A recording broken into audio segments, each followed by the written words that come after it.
जो वो बुनियाद बनाना चाहता है वो बच्चा, उसकी मदद की जाए, माँ बाप उसकी मदद करें कि उसकी बुनियाद सॉलिड तरीके से रखी जाए।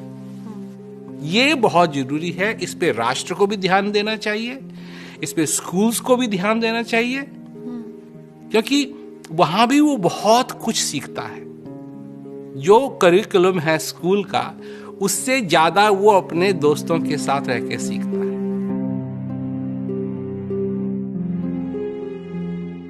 हम अपने देश में भी देख रहे हैं क्राइम कहाँ जा रहा है, और ये कोई पेरेंट नहीं चाहेगा, कोई माँ बाप या कोई घर नहीं चाहेगा कि इस घर का बच्चा बड़ा होकर अपराध करे या अपराधी बन जाए। चूंकि हर शरीर में अच्छी आत्मा भी है, बुरी आत्मा भी है। किसको हम फीड करा रहे हैं, किसको हम खिला रहे हैं, और किसको बड़ा कर रहे हैं। तो कई बार पेरेंट्स को दोष दे दिया जाता है। सपोज अगर एक घर से कोई अपराध की दुनिया में चला गया, अच्छा इन्होंने ऐसा किया होगा। पेरेंट्स किन किन बातों का ध्यान रखें, परिवार किन किन बातों का ध्यान रखे कि परिवार में बड़े हो रहे बच्चे के अंदर अच्छा वाला भेड़िया बड़ा हो रहा हो। देखिए, अगर आप बच्चों को देखें तो जब बच्चा बड़ा होना शुरू होता है, जब पहले तो लेटा रहता है, फिर थोड़ा थोड़ा उठना शुरू करता है, इधर उधर देखना शुरू करता है, बोलना शुरू करता है, पर कोई भाषा नहीं है, कोई शब्द नहीं है, करके बोलना शुरू करता है। फिर धीरे धीरे चलना सीखता है। फिर जब चलने लगता है तो फिर कुछ देखने भी लगता है, फिर कुछ बोलने भी लगता है। ये सारी चीजें होने लगती हैं। परंतु एक चीज हो रही है उस समय, और वो ये है कि वो जो बच्चा है वो अपनी आइडेंटिटी ढूंढ रहा है।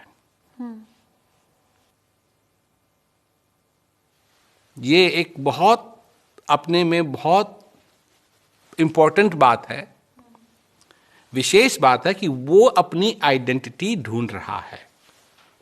मैं कौन हूं, ये मेरी भाषा है। वो चूज नहीं कर रहा है, वो वही भाषा बोलेगा जो उसके आसपास बोली जा रही है।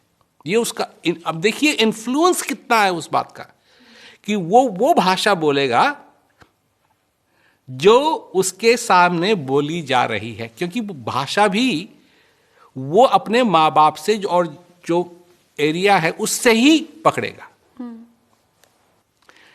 खाना, खाने की सुगंध, ये सारी चीजें उसके अंदर जा रही हैं, और वो सारी चीजों को फॉर्मुलेट कर रहा है। ये मेरा घर है, अपनी आइडेंटिटी बना रहा है। उस समय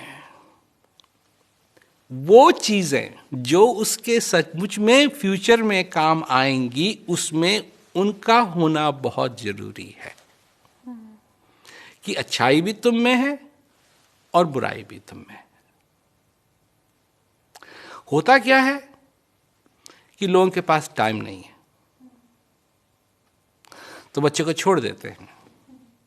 अब बच्चा बेचारा क्या कहते हैं, टेलीविजन देख रहा है। टेलीविजन में क्या, टेलीविजन वाले तो प्रोग्राम जो बनाते हैं वो इसलिए बनाते हैं कि उनको पैसा मिल सके। चैरिटी का काम तो है नहीं। तो वो बना रहे हैं, कार्टून बना रहे हैं, उसमें उटपटांग चीजें हैं, और क्या कहते हैं बच्चे देख रहे हैं, और उससे आइडेंटिफाई वो करना शुरू करते हैं। तो उसकी सच्चाई कहां गई? जब वो बड़ा होगा तो वो हमेशा फील करेगा कि कोई चीज मिस कर रही है। तो फाउंडेशन जो है, बुनियाद जो है, वो बहुत मजबूत होनी चाहिए। कई बेचारे क्या देखते हैं, माँ बाप लड़ रहे हैं। ये उनके लिए अच्छा नहीं है, बच्चों के लिए अच्छा नहीं है। अगर लड़ना है तो मेरे ख्याल से क्या कहते हैं, खाना खाने के लिए रेस्टोरेंट्स हैं, है ना, मूवी देखने के लिए थिएटर्स हैं। तो ऐसे ही लड़ने के लिए भी कोई जगह होनी चाहिए जहां माँ बाप जाके लड़ सके, अगर उनको लड़ना ही है, पर बच्चों के सामने नहीं। और जो वो बुनियाद बनाना चाहता है वो बच्चा, उसकी मदद की जाए, माँ बाप उसकी मदद करें कि उसकी बुनियाद सॉलिड तरीके से रखी जाए। ये बहुत जरूरी है। इस पे राष्ट्र को भी ध्यान देना चाहिए, इस पे स्कूल्स को भी ध्यान देना चाहिए, क्योंकि वहां भी वो बहुत कुछ सीखता है। जो करिकुलम है स्कूल का, उससे ज्यादा वो अपने दोस्तों के साथ रह के सीखता है। बिल्कुल। तो जो जैसे हम बड़े होते जाते हैं, बहुत कुछ हम सीखते हैं जो एक्सीडेंटली सीखते हैं, और ये जो एक्सीडेंटल सीखना है ये ज्यादा प्रभाव हमारे जिंदगी में लाता है, बजाय वो जो हम पर्पसफुली सीखते हैं।